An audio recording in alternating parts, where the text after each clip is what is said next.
For centuries, we've heard tales of Sindbad the Sailor, legendary merchant of Baghdad.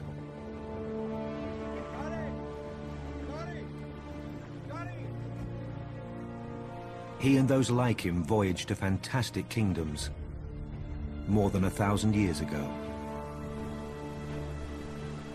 These fabled Arab explorers sought the great riches of the Orient.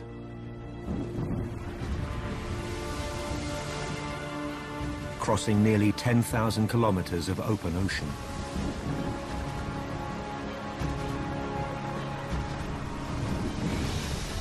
But their exploits were never proven.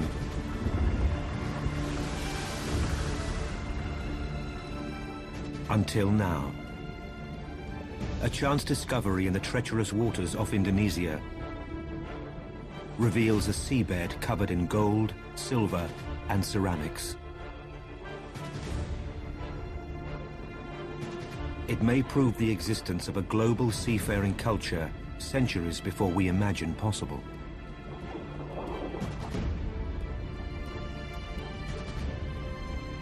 Will it reveal the secrets of two great ancient worlds and the brave sailors who dared connect them?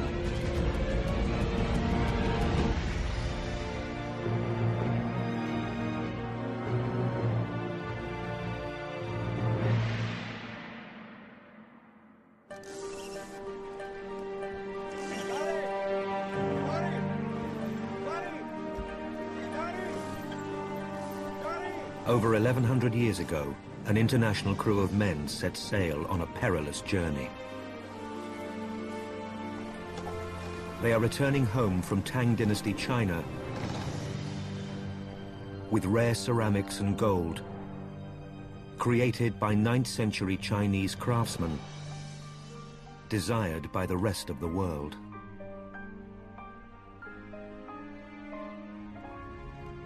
For centuries, China has traded with the West over land via the Great Silk Road. But near the end of the Tang Dynasty, the route has become too dangerous. According to legend, Arab traders take to the seas, creating a maritime silk route. Their ship packed with priceless Chinese items.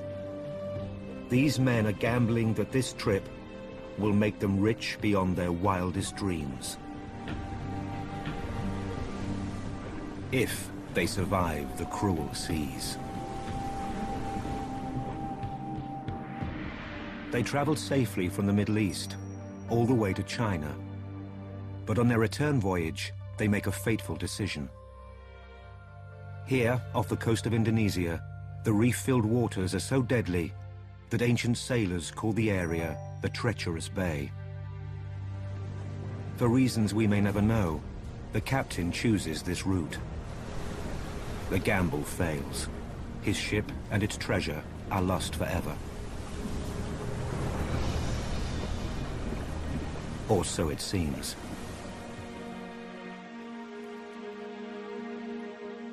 Belitung Island, Indonesia, some 1,100 years later. Ancient records tell of Arab and Persian fleets that traversed Asian seas, but no such boat from the time has ever been found. Most wrecks would have disintegrated after a few hundred years. This one was covered by a layer of sand that prevented worms from attacking the wood.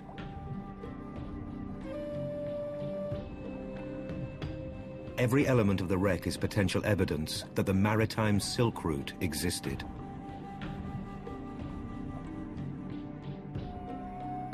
A bronze mirror bears a compelling clue, with the inscription, "Smelted 100 times in the city of Yangzhou on the Yangtze River in December 758.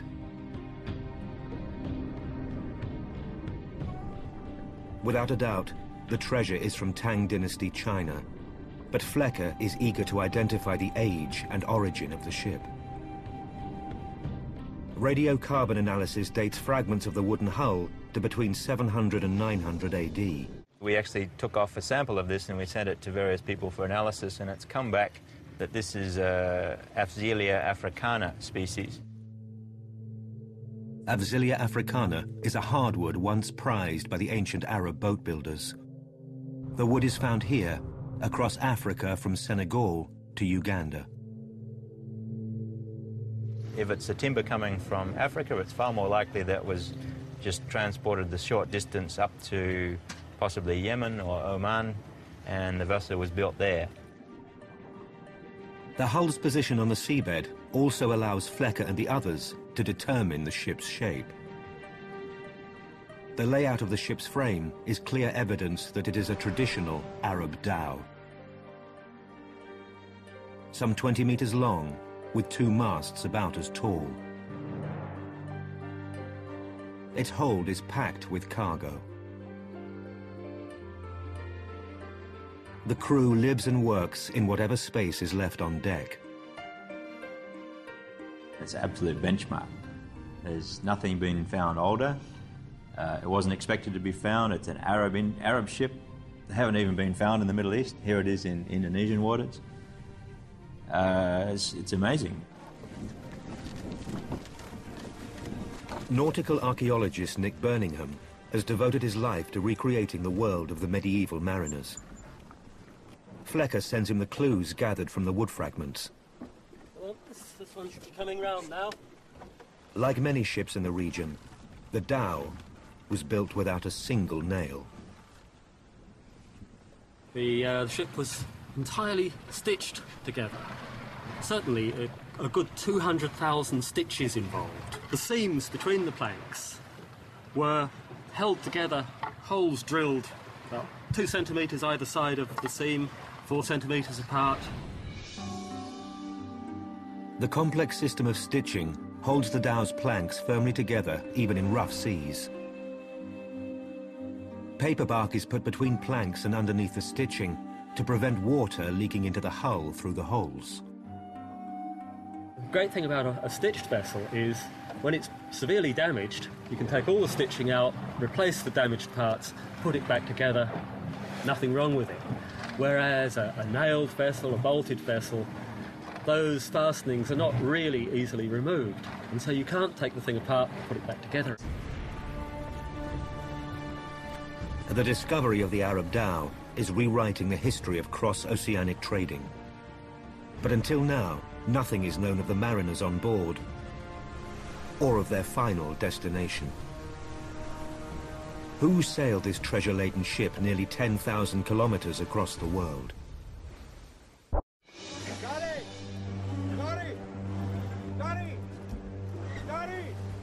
The great legends of the Arabian Nights tell how Sindbad and his crew sailed the seas, trading in rare goods for vast wealth.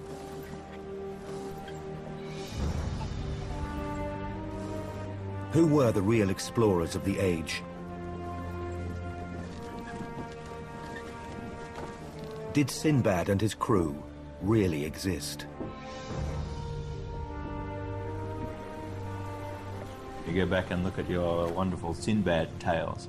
That's a case of a captain merchant combined. He was lorded over everything that happened on board that vessel.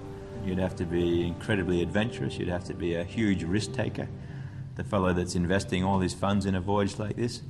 But the returns obviously would have been immense. The captain is most likely a merchant from Arabia or Persia. He probably gambles all he owns on this voyage, on the purchase of this ship and the hire of its crew, on the chance that this journey will make him rich beyond his wildest dreams. The captain recruits his crew from all along his route. It's very likely that trading in Southeast Asia, they would take on Indonesian mariners, Malays, Thais, could be from anywhere, Chinese perhaps, although Chinese don't seem to have been terribly keen on going to sea. Besides the captain, the single most important man on board is the navigator. The crew relies on him to deliver them to China. His knowledge of the stars and seas will be what keeps them alive in the next 12 months. Navigators were the second most important people to the captains, and often, sometimes even as equal as the captain in terms of the hierarchy on board. These men trust their lives to the skill of the navigator and to the monsoon winds.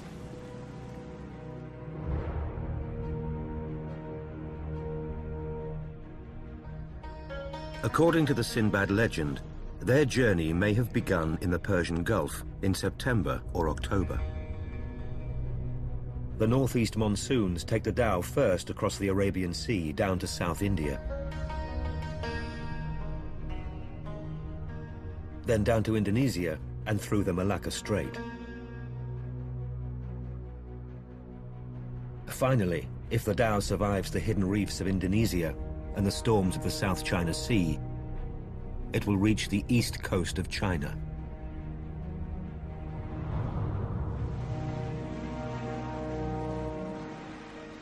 Conditions on board are brutal.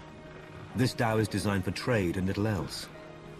With cargo stored safely below decks, the crew work, eat, and live out in the open air. A wooden box filled with sand serves as a makeshift oven. Their diet is dried fish, fresh if lucky, rice bought along the way, and water they have hoarded for the long journey across the open ocean. It's possible that the limited space doesn't allow for difference in rank. Captain and crew eat together.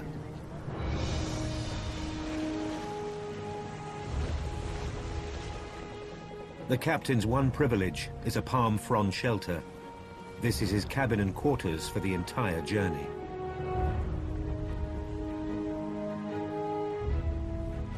Most of the crew would have been just sleeping forward, sleeping on the deck. There would have been no hold inside to sleep in. It would have been all at deck level. So there would have been your key component and then essentially your rabble, your fellows that are just the muscles handling the sails.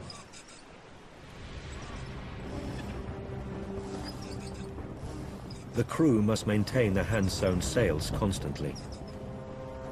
Their fastenings are crude and tear easily in high wind.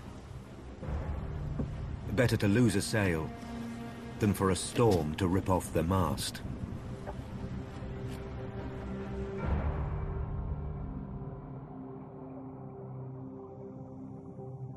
A few personal items are scattered across the seabed. Glimpses into the crew's lives on board.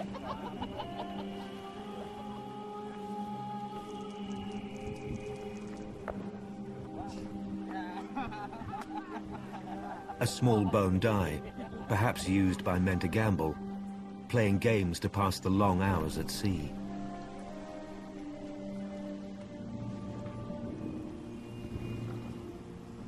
And an item that points to the hardship on board. Rough seas and dangerous work mean injury is common. Men fall sick.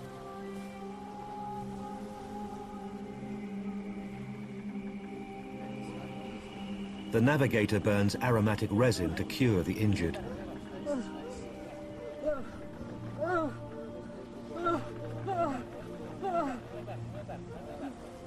Resin still intact more than 1100 years later in the belly of the dhow. The incense is aromatic, but ineffective. Shipboard death is common. The captain leads the surah of mourning from the Holy Quran. The body is wrapped in a white shroud to be dispatched into the ocean.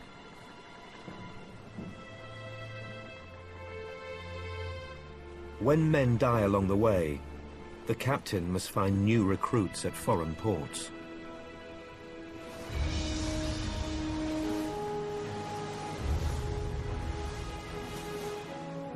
After nearly a year at sea, the survivors reach their goal. The captain and his men have crossed nearly 10,000 kilometers of ocean to arrive here at the great port of Yangzhou.